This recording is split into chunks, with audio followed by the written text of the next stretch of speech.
welcome back to the Optimization Toolbox. I'm your host, Jenna Redfield, and today we have a very special guest with us. I found him on LinkedIn. His name is Steve August. He is a serial entrepreneur, an ADHD business coach, and he created the Focus Formula, which is an operating system to help ADHD founders. And he is someone that I think would have a lot of advice, specifically for my audience, which is a lot of ADHD entrepreneurs. So, welcome to the podcast. Hey, it's great to be here, Jen. I'm really happy to have you.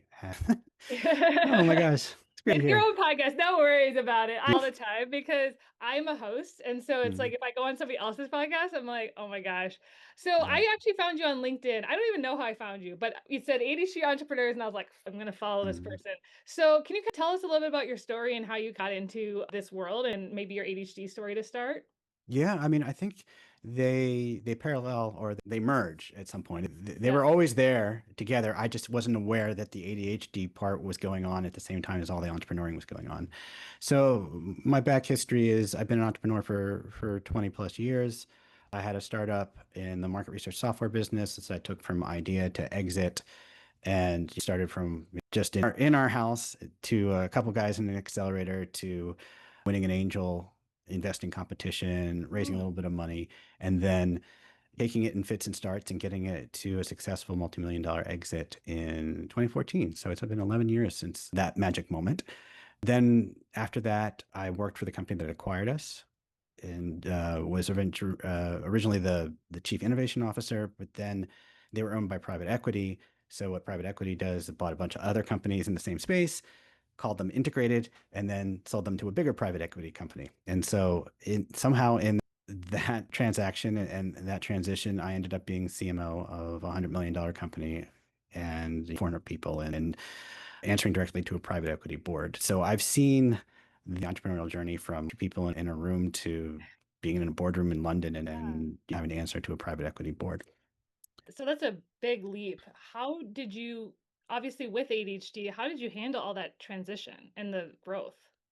Well, I didn't know I was ADHD at the time. I was Okay. experiencing it, and this was Yeah. in my 30s and 40s, late 30s and early or mid 30s and early 40s. And so I had the energy to push through and just go and you just keep going. And I was it's sort of paying the tax the whole time without Mm, realizing it. So with an ADHD, it takes longer to do stuff. It's harder to focus. It's hard to prioritize, and it just takes more energy and effort to do it. But when I was younger, I was so driven and I was excited by the idea and eager to prove myself that I was able to drive myself and push through it.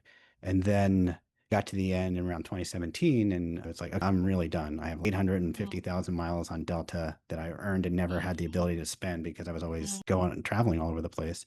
mhm, And then I took a little bit of time off and then started coaching people. People would come to me. And then when the pandemic hit and then our kiddo had some serious health issues, I started to get to this point where it was like, oh, I'd sit down to write an email. And it wasn't that I couldn't finish the email, I couldn't finish the first sentence of the mm, email. I mhm, would just like, dear whoever, and it'd be left to YouTube. And I mhm. was like, what Yeah. is going on? And I hear this a lot, honestly, with entrepreneurs that I talk to, is they're like, I can do stuff. I know I can do stuff because I've done it in the past. I've totally killed it in my previous careers, whether it was Yeah. as a team member or as an entrepreneur. And now I sit down and try to do stuff and nothing happens. And I'm like, Mm, am I broken? mhm, What happened? And I got to the point I said, "Okay, I think I'm beyond just, hey, we live in a very distracted world mhm. where the social media companies hire the Yeah. biggest brains in the world to hack our attention and they get better every generation. You think So true. they started with just the AOL, then to MySpace, then to Facebook and Instagram, and now TikTok's the next big. And every generation they get even better at hacking our attention algorithms. And I said, I think it's more than that. And so Mhm, that's when I got a diagnosis and I was like, oh, and I started learning about all the things that come with ADHD mhm, because I just thought it was a kid bouncing off the walls in school and mhm. can't settle down. And then I started learning what it really is. And it was just like, oh my God, my life makes sense now. I think a lot of those who have gone through that process understands it's a very emotional journey because you realize you look back at your life and you're like, oh, this is why everything, and I did the same thing in 2020. That was when I Mhm. went through my process. And then this past year, realized I was also autistic. So that was kind of a Mm. whole another side. So I'm ADHD. So that Mhm. was something that I hadn't really, especially in women, it's not as known. And so that's been interesting for me. But what was the biggest things that you recognize from your past that you look back on your life Mhm. and realized, oh, that was my ADHD? Beyond the is the classics of procrastination and distraction, and only getting into action when consequences get close. Mhm. So urgency is the ultimate driver, but then interest is obviously the driver as Mm, well. So those are your two options. Is any kind of far away kind of reward isn't all that mhm, doesn't exert the same kind of pull as you would hope it would. But things like one of the questions on the assessment was, do you find yourself interrupting people? mm, And I was like, oh my God, it's really intensely hard to not interrupt mhm. people when they're Yeah. talking. And I was like, man, that is a serious pattern that I never associated with ADHD. Mhm, And then the emotional dysregulation and then rejection sensitivity. And I was mhm, just like, oh my gosh, this is making sense about how I operate mhm, and why there's so much brilliance and half done piles of brilliant ideas all over the mhm, place. And why this kind of like, I say I want things, but then I never get there, or I don't get where I think I'm going to go unless there's somebody kicking my butt. And it was just like, oh, I just started processing all that. And I think everybody does their same thing. So this is age 54 at this point. So mm, I'm halfway through my mhm, life and finally understanding how I've been operating the whole time. And you look at it and, it's not just business, it's life, it's relationships, every way you operate, and everything starts to make sense. So my wife has really solid executive function. And it's, oh, it totally makes sense why we work well together mhm, mhm. is Yeah, because we feel some sort of yeah, functional need for each other beyond the emotional needs as well. And everything started to make sense. So it's an amazing thing to understand yourself. And I think there was one other feeling that I think was really interesting is like, sometimes I felt like a wallflower in my own life. mm, Why did I sort of find myself observing myself and being mm, kind of, well, why am I doing that? And then starting to get that level of understanding. Oh, I, I get it now. I can actually work with it now that I know what's going on instead of mhm. feeling like it's just Yeah. all happening to me. I think that's kind of where I wanna go is, like, so you realize this, but then what did you do? What is the thing that you realized, "I need to not fix it, but I need to work on the skills that Hmm. ADHD kind of makes tough." So, I was reading your website, and you were talking about how you're able to focus now, and you're able to finish projects, and you weren't really able to right when you were diagnosed. How did you, I guess, figure out the tools that you needed for yourself at that point? Well, I got a coach. I got Okay. an amazing ADHD coach, and that's where things started to click in. And then I really started to say, okay, if this is how my ADHD brain works, what are the tools that are out there? So for me, body doubling slash co-working is huge. Mhm. So Mhm. I did it with some other groups, but then I decided, well, I'll just start doing it and invite people. And so that's how my co-working group started. So I host co-working sessions Monday through Fridays at 8 a.m. Pacific time. And it's just a group that keeps growing. It's part of all my offerings now. It's because that's how I am able to show up and do stuff is basically hacking one part of ADHD to improve the other part. So Yeah. if fear of disappointing people or rejection sensitivity is one part of it, well, we can use that in lighter weight Mhm. ways to create places where circumstances where we actually show up and do. So I don't want to disappoint the people in my co-working Mhm. group. When I say at the beginning, here's what I'm going to do, and I have to show up for other people. And so those kinds of things help with the doing, right? And then Mm, the prioritizing is just understanding you have to understand that working with the shortage of working memory, so out of sight, out of mind, mhm. it's gonna disappear if you don't touch base with it every day. Mm, So I use the idea of a magnetic north, and I use that very deliberately because it has to pull you. Because there's all these mm, squirrels and shiny objects and side quests and rabbit holes that are continually calling you on an interest-based way. And you need something strong to pull you, something that's a thing that you want to make happen in the world or a way you want things to be for yourself. And you have to keep re-anchoring to that. mm, I find it multiple times a day is helpful because it just mm. slips out of mind so quickly. What, so is it this? same thing every day, or do you switch what you're doing as your magnetic north? Is it your overall life goal, or is it more of just this is what today's goal is? The magnetic north is the big picture, is what kind of impact do I want to make in the world, is the mission and the vision. How do I want my life to be? How do I want it to look Mhm. like? Right. So the example I always use is I tell people it doesn't have to be a save the whales mission, right? It can Mm, be whatever. It doesn't have to be something. It could be like, I just want to feed my family, or I just want to make this creative thing that's really cool. That could be the mission. And the vision is how you want that to look. So if you use the save the whales analogy, you could save a whale by putting yourself in a boat with Greenpeace and getting them in front of a harpoon, or you could go study at Woods Hole and study the animals as a scientist, or you could go to Congress and lobby for mm, money. Those are three different ways to serve the same mission, and they are three different ways of living life. And so I find that way of dividing things up to be really helpful because they can get very muddled very quickly. And that's been really helpful. So I need to understand that every day because without that, prioritization is almost impossible. You can't make decisions unless you have something to decide, a direction mhm. to decide. I think that's a big struggle a lot of entrepreneurs and a lot of ADHDers both have is Mhm. which direction do I go? How do you have any frameworks for getting to that decision to begin with? I know that you have your magnetic north, but figuring that out or figuring out then what are the steps in that process? How do you specifically do that? It's a good question because ADHD brains can be tricky. We get idea crushes really Yeah. easily. So we'll latch Mhm, on to something and we'll be like, that's amazing. I want to do that.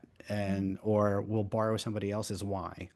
That's a great mhm, mission. I wanted to help with that. It's because it's interesting, right? mhm, And we can get limerence level crushes on this stuff.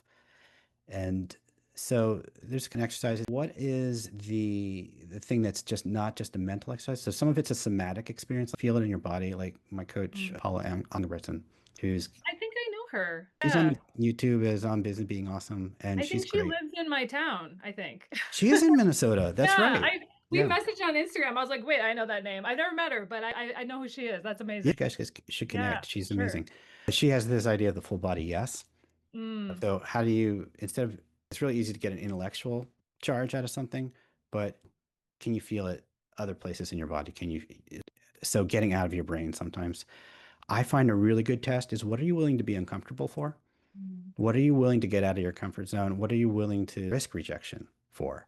mm, Right? Those are the things because you're going to have to do that, especially mhm, as an entrepreneur, in order to move it forward. So, what are you willing to do that for? And so that's part of the process. And sometimes it's a matter of sometimes the big question is too big. This mm, isn't, sometimes it's just like narrow the time zone. What's your mission for the next 6 months? What's the mission for the next 3 months if that mm, doesn't work? yeah, And that's a technique I always use with folks is like yeah, if the choice set, because optionality is the great and cursed thing about ADHD is our brains are always generating options. And mm, every new thing we learn generates a new set of options. And because our prioritization skills with the reduced executive function are challenged by options, there's this kind of tension of we're always adding options and all of them seem equally important, equally urgent, and equally fun. I call it the great yeah, wall of everything now. And mm, so sometimes it's just a matter of how do you, if you don't have anything that has really sunk in, then let's just do it for the next 6 months. Let's do it for the next 3 months. Do it for the next month. Because without that, you can't make decisions and you can't prioritize. And it just becomes a really challenging where you're just sort of yeah. reacting to everything. One of my favorite books is called The One Thing. I don't know if you've read it. Listen to it. I Yeah, don't read it. Don't listen to it because the guy who reads it is just oh, like really? that voice just drive I me can't crazy. do audiobooks for some reason. I Hmm. have to I'm very visual, so I have to read it, but I Hmm. love that book because it just keeps going back to that what's the one thing? And actually, I'm writing a book right now. That's actually one of my next goals is to write a book, and that's kind of one of the things I was literally just writing about was talking about focus and talking about not presenting all the options because people get overwhelmed very easily. So when Hmm. you're talking as an entrepreneur, give people just sometimes one option. This is what I do, or this is my offering. Because sometimes if you're like, I used to go around and tell people I do 800 things, and then they get so overwhelmed and they don't know how to put me into a Hmm. box. And unfortunately, as an entrepreneur, you do have to be put into a box in order for people to get you Hmm. quickly. So let's talk a little bit about entrepreneurs. I know that you talk about how ADHDers tend to be more likely to be entrepreneurs. What have you Hmm. found in working with entrepreneurs? What are some similar I guess, overlapping I guess, descriptions of them, or how would you like describe ADHD entrepreneurs? Well, I think they are driven by intense interests Mhm, and they are willing to jump in with both feet and they are constantly learning and they have this curiosity and have some of it's dopamine chasing, which is fine, it's mhm, great. mhm, And what I see is, and what I've experienced is ADHD can make you an amazing entrepreneur in the earliest stages because it's what it takes, it's where the spark comes from of, "Hey, I've got this idea, see this thing in the world, I want to go create something and make something happen to it, and then have that kind of like impulsive rush to do it and do everything now and wear lots of hats and constantly learn and stuff like that. And it's a great environment for an ADHD brain. The challenges are that it's harder to grow and scale certainly because mhm, those things demand more focus and attention and consistency and going from, hey, not big ideas, but let's incrementally look over our analytics and our little stats that changed incrementally over the last month and try to figure out what it all means. That is often less a happy place for entrepreneur or for ADHD brains. And then also, what I also see happens with folks who, especially this last wave of folks who the job market shifting, a lot of people are coming mhm, out of structured corporate environments mhm, and into entrepreneurship. mhm, And they had a whole structure around them mm, that they're able to crush it. And they get out, and all of a sudden they're responsible for the structure as well. And yes. that's where things start to get a little dicey Mhm, because it's really hard to structure, especially as a solopreneur, when yes, there's nobody to answer to. There's yes. nobody to disappoint. Mhm, And so that is sort of the balance. So what we want yeah. to do is harness the brilliance and then support the challenges. So I know some of it is for me that happened too, where I was in school for many years. And then the moment I left school and I was an entrepreneur pretty much immediately after college, it was like that's when I realized I was like, oh, I function well in structure, but I don't function well in my own time. Mhm. And I think time management has been one of my struggles. And it's gotten better, but it's still not there. It'll never Mhm. be fully there as an ADHD. But so now that people are starting businesses and you're working with a lot of them, what are some of the tools that you help them with, or what are some of the things that you've created that help you as well as your clients with Mhm. all this stuff? So what I've seen is there's just three things that are challenges for ADHD brains, and as in the context of entrepreneurship, and it is being able to prioritize and decide, Mhm. being able to start, focus, and finish, and be able to sustain over time. Mm, Right? Those are things you need to do as an entrepreneur. And so I have a program called Focus Formula, and it helps people prioritize and decide, start, focus, and finish, and sustain over time. And so we talked about the magnetic north, and that's part of it in terms of how do we create a decision framework. It's impossible to decide if you don't know where you're going, right? mm, And then once you know where or at least have a vision of it, and it doesn't have to be forever vision, but whatever vision you have right now, then we can establish some waypoints between here and there, and then we can break those things down into more tangible, easy to figure out steps. And then we can put them in a sequence because ADHD brains really bad at putting things in sequence. Everything is kind of a big wall of yes. now. And so we have to put things in sequences and then creating the structure around. So how do you task initiate and how do you do? How do you like it's one thing to plan. And I just hate I've just gotten so tired of the word planner. I need a new planner.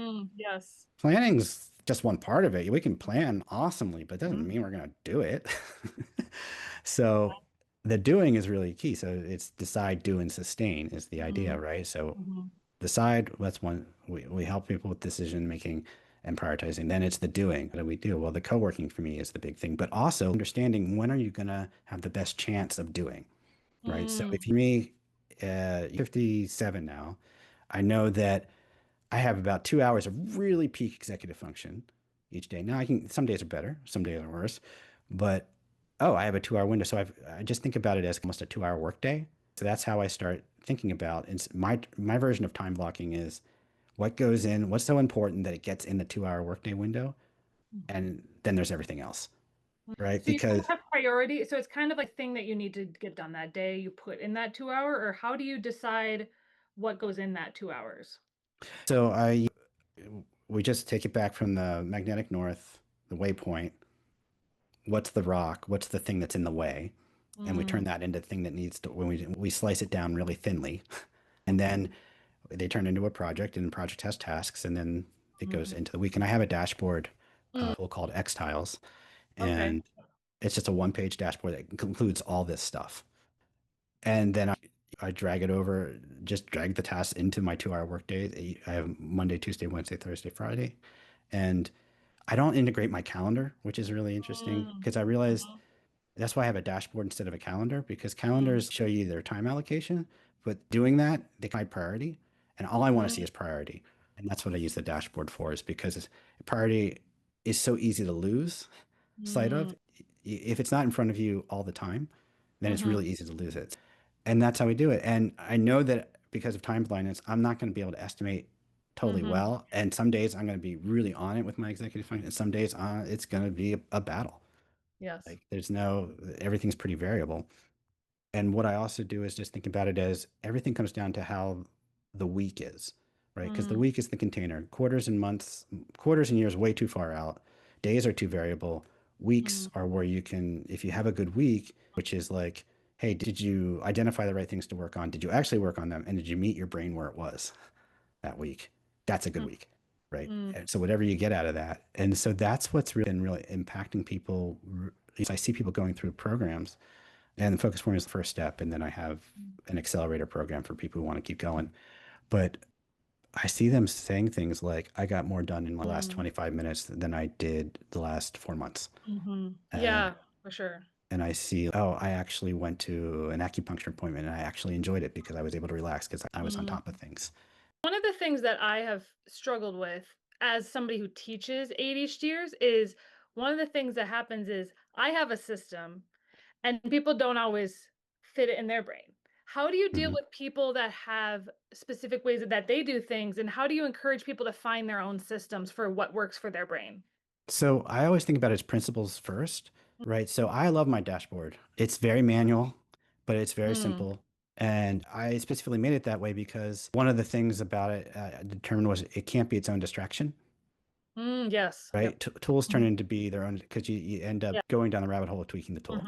Yeah. Yeah, I know you're a big Notion user, I am a Notion user. I was going to mention that. Yeah. and I still use Notion. I used it for a long time Yeah. primarily, but Mhm. you can just, Oh, obviously, 100. You yeah. have to put limits on yourself for sure, and it's hard because it's what I do for a living in terms of Mhm. I teach it, and so it's hard for me to be like, I limit myself, but I agree. That's part of my philosophy too, is don't make this the distraction for sure. Right.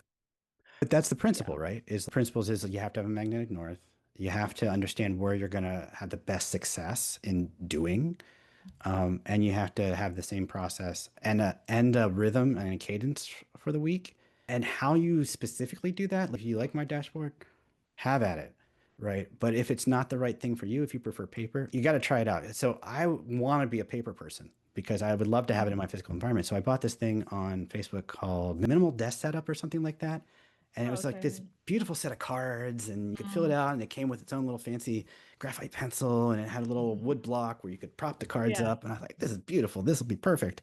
It looked like a great system. So I get it, and I'm excited to use it. And I start writing on the cards, and I hold up the card, and I realize I can't read my own handwriting, Yeah. That's my right? issue. Right. And I'm like, oh, Yeah. paper isn't going to work for me Mm-mm. as much as I want it to. And so Yeah. that's the journey, though. So I'm not dogmatic about how you do it, but I think the principles hold however you want Mhm. to make it Yeah. happen. So I'm a morning person. Other people are like my sweet spots in the evening for peak executive function. Work to that. So I that's think how I work yeah. with folks on it.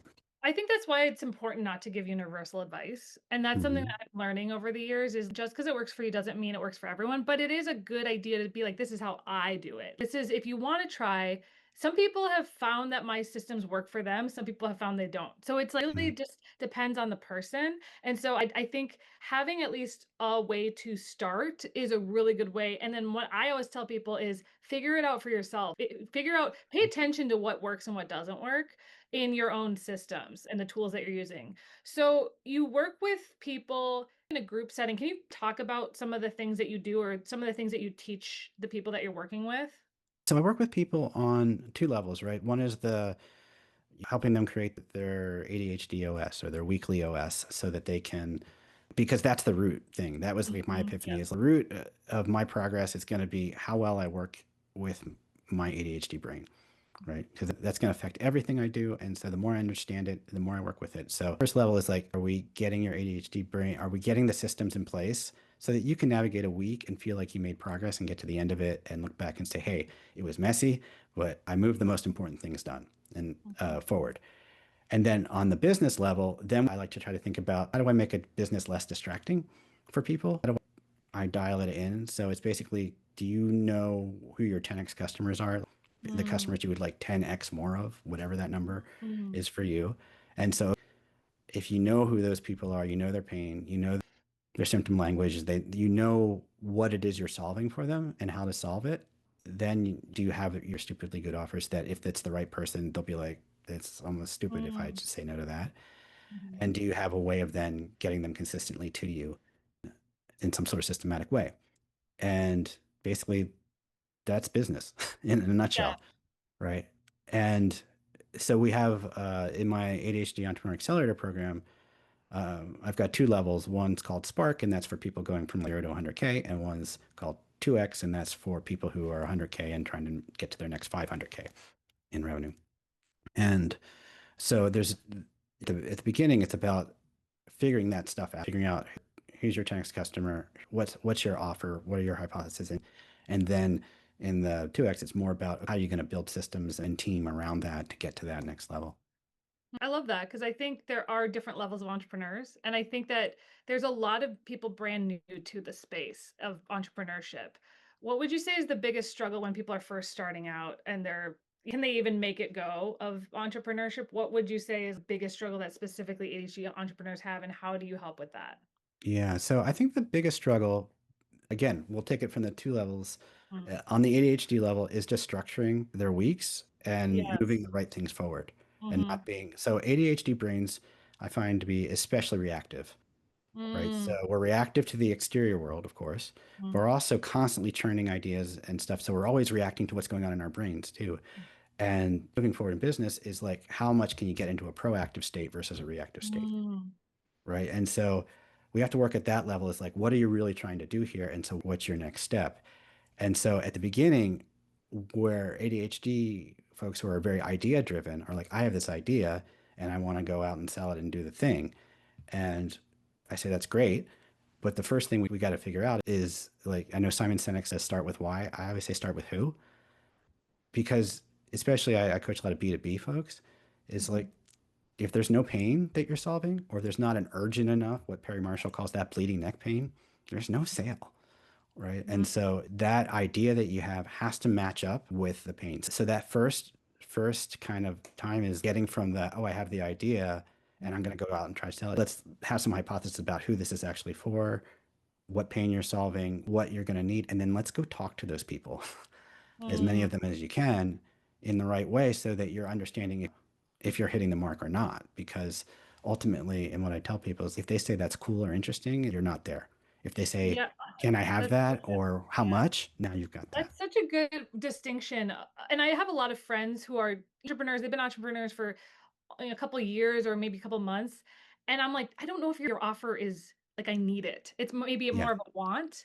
That's such an interesting point of, like, how much is it versus, "Oh, that's interesting." I think that that distinction is really helpful. So when you were first getting into I guess, the ADHD teaching or using your own self as a way that you could, I guess, understand others, what were some of the tools that you found super helpful? Books, resources? How did you learn these skills yourself? So Paula was Mhm. on Business Being Awesome was my first ADHD coach. That was huge. ADHD 2.0 was good. And then it was just Mm. my own starting to put the pieces together of if this is really an executive function kind of thing where it's not that it's such a poorly named kind of disorder, I guess, as you have to Yeah, call it, but a yeah. poorly named brain type Mm. would be a better way to Mhm. put it because Yeah. it's not a deficit of attention, it's a surplus of attention. And hyperactivity isn't always associated with it. It's just one facet of it. Mhm. And so, but the whole name is attention deficit and hyperactivity disorder. And it's just Mhm. like, once I started understanding what the game my brain was playing, then Mhm. it was like, so why don't I just started using my ADHD brain their superpowers of like problem solving to start thinking about what might work for me. And I had lots of different things that I tried. I have a wall of post-it notes back there, but I had little, I got different kinds of timers. I got hourglass timers. I got Yeah. all these different things. I had this little clicker that I would say, I'm just going to count my wins every day. And it's like, Mm, that was like, that lasted like 2 or 3 days and it was kind of annoying. yeah. And so it was a combination of a trial and error and seeing what worked and then just sort of really saying, I need things laid out visually simply. So that's why I went over to Xtiles versus Notion because I was like, if you ever try to Mm, put things where you want in Notion, you have some columns you can work with, but after yeah. that, Mm, and I like the visual layout that yeah. Xtiles gave me, and it was like that works, good, and then on to the next thing, and then I Yeah. started, what happened was I started fusing the stuff that I was teaching from the entrepreneurial side with the Mm, ADHD side, and what I discovered was, in a way, ADHD makes it more important that you do what you're supposed to do for business mm. to succeed anyway, right? You have to work harder to focus, but every business should focus. You have to work harder to prioritize. Every business should prioritize. It's more important with entrepreneur because there's more at stake and there's more things that you have to handle Yeah. than just being an employee.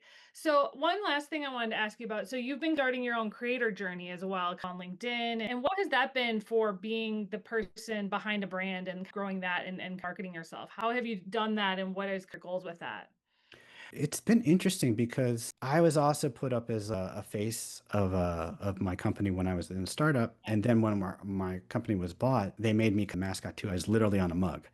Oh, wow. It was like he's You're you know, famous. I, I was market research famous for a while there. It's a very localized fame. It does not get you into the best restaurants, I assure you. So what I've been doing really is, I guess it was mid-year last year, because this hasn't been going on that long.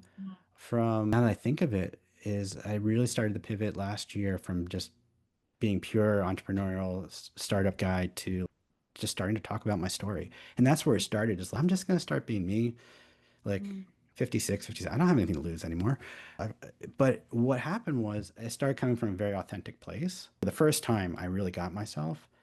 And then I just said, I'm going to share it. And all of a sudden, people started saying, hey, what you're talking about, I'm experiencing. And I don't know if I'm ADHD, but mhm, you are putting into words what I'm experiencing. And that's mm, still happening. And so I said, well, that seems to be my role right now mm, is to mm, be somebody who makes this, to bring this conversation and to have, bring it in a way that other people can say, oh, that's me. And there's ways to work with this.